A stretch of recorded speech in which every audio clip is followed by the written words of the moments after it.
Welcome to PedroRV.com, and this month we're in Seattle, Washington, in the northwest quarter of the US of A, and we're hiking the Pacific Crest Trail, and then we're going to go do some hiking in the Olympics. And at the moment we're at REI, which is the biggest supplier of outdoor equipment in the world, and this is the biggest store that you could possibly be in the US. It is massive, and they've got everything you want here. Compared to Paddy Pallen's, it's basically 10 times the size. Now, we've got a few interesting celebrities coming up for you on this trip. We've got editor of Backpacking Light magazine, Doug Johnson, and we've got famous tarp tent aficionado, Franco Darioli, on the trip. So let's get out on the trail and have some fun. Well, here we are in Redmond, just out of Seattle, with Backpacking Light editor, Doug Johnson. Mate, it's good to be here after all the conversations we've had. It's good to see you, Patrick. And, mate, what's going on here? Just have a film of this. There's about, how many sleeping bags we got here? 1, 2, 3, 4, 5, 6, 7, 27. 27. Yeah, Tents over down here. I got like 12 bags, maybe 8 tents, 15 sleeping pads. I've got another two bivy sacks and 5 tarps, and this is bug netting, and this is a hammock, and I've got maybe 10 sets of poles and 3 climbing ropes and 4 ice axes and maybe 10 packs. And I have about 20 stoves in here. Does your wife know about this? Yeah, and this is way less than it used to be. I had to sell a bunch of stuff to make it fit in here. Well, look, this is what people do who are on the cutting edge of ultralight, and we're going to be fortunate enough to be loaned some of this gear, so we're going to be testing it out on the trail. Exactly. Like, Cuban fiber packs. How much does this? Carbon fiber titanium ice axe. This pack weighs how much, Doug? I think it's about 6 ounces. 6 ounces, that's 6 times 30, that's about just under 200 grams for a pack. My current pack I brought on this trip weighs 2.8 kilos. But this pack's kind of heavy. This is the pack that really matters. This one's, I think, 3.1 ounces. So there you go, 120 grams. This is the latest, guys, and this is the editor of the latest and the greatest. Let's get the gear out on the trail and see if it can actually do its job. Have a great trip, guys. This is the beginning of our journey. This here sign indicates you're on the Pacific Crest Trail, which goes from Mexico to Canada, and we had a hell of a time getting here. The whole trip was in jeopardy from yesterday when we got kicked out of our accommodation. Some beautiful ski fields here, and we have to cross the 8-lane freeway and go up into those hills. So let's see what awaits us.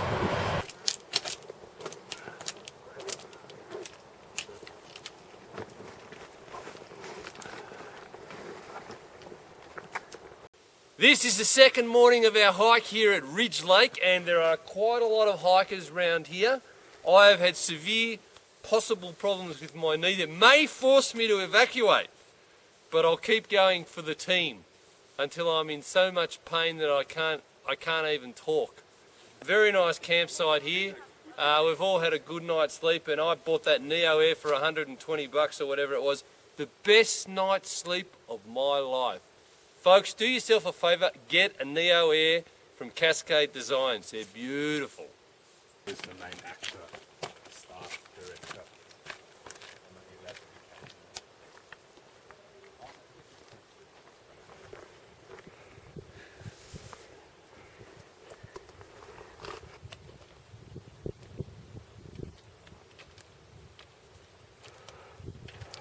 We're on the side of this mountain with fantastic views, but what's interesting here, and you certainly don't get this back in Australia, is the natural little berries that you can eat.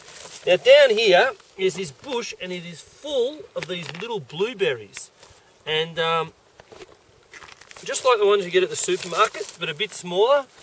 I'll get a few here so you can see them. And I'm surprised at the number of them. They're all over the place on the side of the mountain. There you go, folks, look at that. In the gob. Beautiful, natural bush tucker. We've had a spectacular walk today from Gravel Lake across this absolutely astounding, beautiful high ridge line with absolute postcard views. to everyone's surprise, we've come to this lake here, Spectacle Lake, and some of the views coming down here really you can put them on a Cadbury chocolate box. They're so perfect. But to everyone's surprise, this is a nudist colony in the middle of nowhere, and it shocked me. But you know, look, when in Rome, do as the Romans do.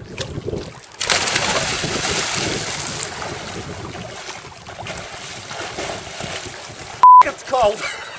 Woo-hoo! Woo!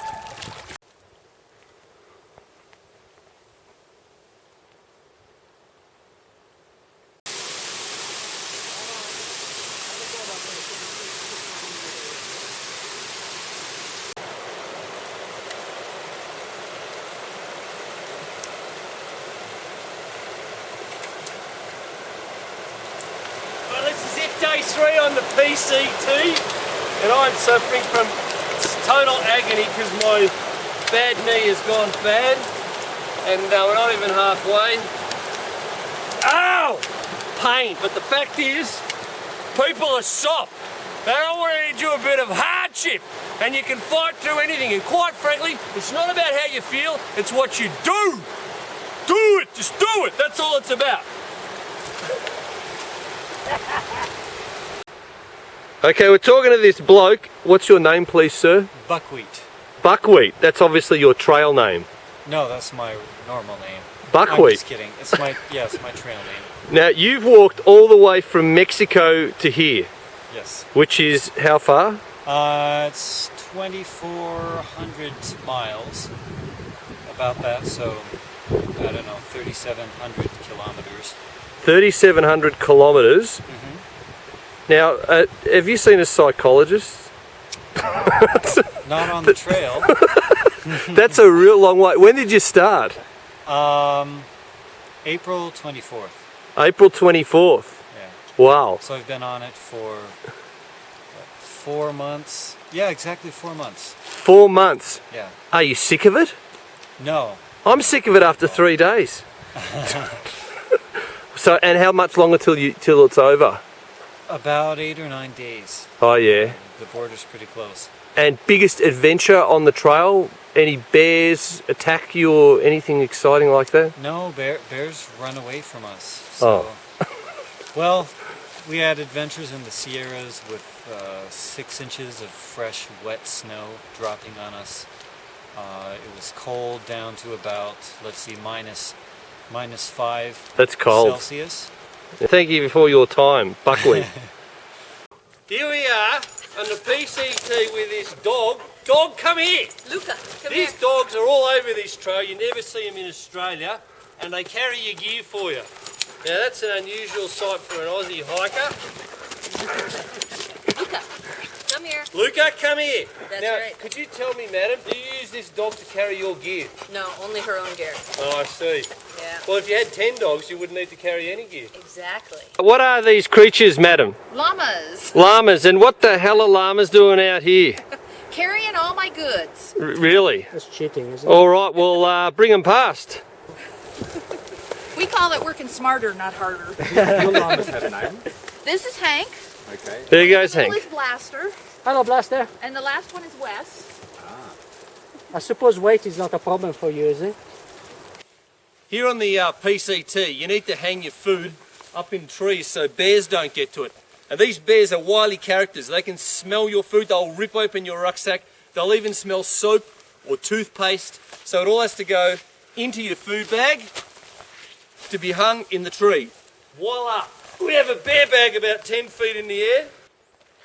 Now you wouldn't normally see this in Australia, but here on the PCT, people just leave food by the side of the trail, and we've found some energy bars. Here we've got some apricots and prunes. And what was it the other day that we found?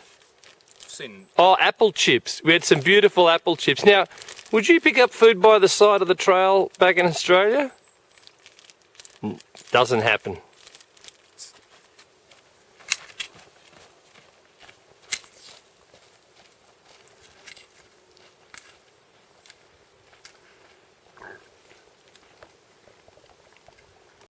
This is one of our last campsites, Icicle Lake, And they don't call it Icicle Lake for nothing. It's bloody freezing having a swim out there, but what a beautiful campsite. Will you look at that? Just sensational. Well, we're talking to Franco here at Icicle Lake. Franco, this new piece of gear you've picked up, the Western Mountaineering, what is it? This is a Fury jacket with the hood. This is the latest and greatest ever lightweight down jacket. Now, how much does it weigh? 300 grams, 10 ounces. And how warm is it compared to, say, double fleece? It's warmer than 200. It's probably warmer than a 200 and a 100 together. Really? But lighter, much lighter. All right, well, that's interesting. Now, let's have a look at where your tarp tent, your contrail is pitched. What's it doing pitched there under the tree? Well, it's pitched under the tree because that creates a microclimate that it doesn't stop, but diminishes the condensation, and is a little bit warmer than out in the open. There you go, folks. Picture, you can't do that in Australia because we've got gum trees and the limbs can fall down, but this neck of the woods you can.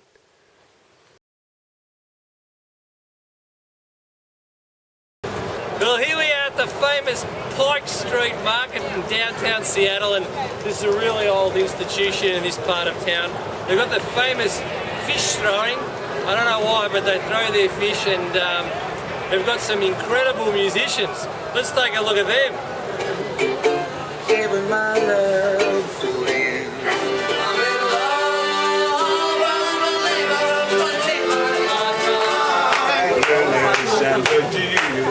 I'm gonna let it shine, let it shine for Jesus. I'm gonna let it shine for Jesus.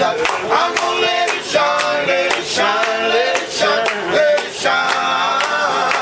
Now those guys they are fantastic. I gave them a buck. And of course the seafood here is incredible. Absolutely massive crabs, huge prawns, great fresh produce, and lots of ridiculous tourist attractions. But you know, when you're a tourist, you have to look at this sort of stuff. Let it shine, let it shine, let it shine. Well, this is the second part of our trip, and rather than continue north on the old PCT, we've come out here to Olympic National Park to the west of Washington, and we're hiking for 3 days. It's a little side trip just to round off our hiking experience, and this circuit is marked as 5 out of 5 for spectacularness in our book, but apparently there should be some crowds, and we've been told here, this is very interesting, the deer are tame. We've seen deer at the car park, and if you have salt, if you hang out your shirt or anything, they'll come and they'll eat it to get the salt. So don't take your shirt off here in the Olympics. All right, here we are, the second day, morning of our trip, and we're in this camp. We've had to pitch deep in the forest. Bit of a bivouac, really. You can see my hoochie there, and Lewis's rainbow over here, and this is what you call stealth camping. Lewis, why is it called stealth camping? Because no one knows we're here. That's right, no one knows we're here. Look at that, and there's the old Franco over there getting packed. For some reason he likes to get up early. Franco, why do you get up so early? Can't you let people sleep?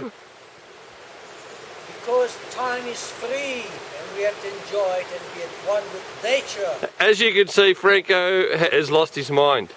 That's what happens when you sleep in a tarp tent too long. Well, it's 2:30 on day 2. We've walked about 17k, I reckon, and boy, have we hit the route in hell up here. This is 1,000 vertical metres of up. Everybody is tired, and it's 5.5 k's of sheer torture, and I'm not exaggerating. This is what I live for. This is about mind control, what we're doing here. Just thinking about putting one step at a time. Let's see how the other boys feel about it. Franco, how do you feel about this momentous ascent you're about to do? Kind of boring, really. It just doesn't look like much, does it? It's just up there. Well, this is near the top of Great Wolf Pass, and that was 2.5 hours of solid uphill, massive climb, and now we've got to descend into one of these beautiful little gullies down here for dinner. I am absolutely stuffed, but this is what I live for on my holidays. Pure masochism. It's beautiful up here. Well, here's our camp off that massive ridge all the way up there. Whew! What a day. 25 k's through the mountains. Well, now it's just a matter of having dinner. What have you got for dinner? I'm having curry in a hurry. This is the last morning of the last day of our walk, of our time here in Washington, and boy did we have troubles last night at the campsite. There was no water, it was panic stations. Luckily there were car campers there. We had to beg for water before finally finding a putrid source of water which we sterilised. And I think we're all stuffed. We've had enough. I stink. We all smell like the inside of a, as Franco said it, of an elephant's bottom. And we just got to get back to Seattle, return our hire car, and I'm going to go look for some ostrich skin cowboy boots. Well, folk, this is the last day. We left Deer Park at 7:15. It's now 10:40, and we arrived at destination. What is this place? Obstruction Point, where the car is. Obstruction Point. So it's taken us 3.5 hours to cover just 7 miles. How slow were we going? Anyway, it's been fantastic. I'd like to thank Pedro for navigating us back here. We are safe, we're sound, we had a fantastic trip. I'd like to thank Black Diamond, because without this pose I couldn't have done it, or maybe I would have, but anyway. Unpacks, the best backpacks in the world, never mind that McKelly crap. This is the way to go. Have a look at that, I got boobs. Contrail, my top 10 contrail, which is there, is far too small to be seen. You have to imagine it's inside there. Thank you very much, Harry. Fantastic, we loved it.